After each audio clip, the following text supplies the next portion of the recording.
नमस्कार, सोमेश्वर रिपोर्टरमध्ये स्वागत। भोर तालुक्यामध्ये अवकाळी पावसाने 8 ते 10 दिवस चांगलीच हजेरी लावली होती। सध्या अवकाळी पावसाने विश्रांती घेतली असल्याने शेतीला वापसा मिळालेला आहे आणि सध्या शेतकरी हा शेतातील जी मशागतीची कामे खरीप हंगामासाठी मशागतीची कामे शेतकऱ्यांनी चालू केलेली आहेत। समोरच आपण पाहतोय की बैलजोडीच्या सहाय्याने शेतकरी शेतीची वजावणी करत असताना आपणाला दिसत आहे।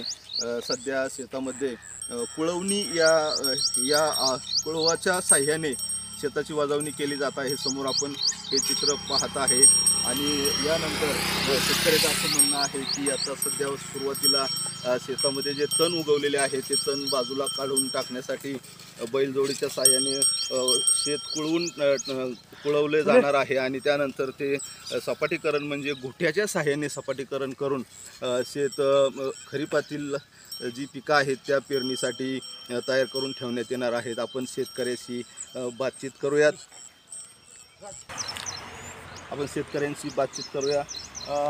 भोर तालुक्यामध्ये अवकाळी पाऊस जोरदार बरसला होता। आता सध्या पावसाने विश्रांती दिली असल्याने ही मशागतीची कामे सुरू केली आहेत, असं तुम्ही काय सांगाल यावर? 5-6 दिवस चांगला अवकाळी पाऊस पडला, 4 दिवस विश्रांती झालेली आहे। आता आम्ही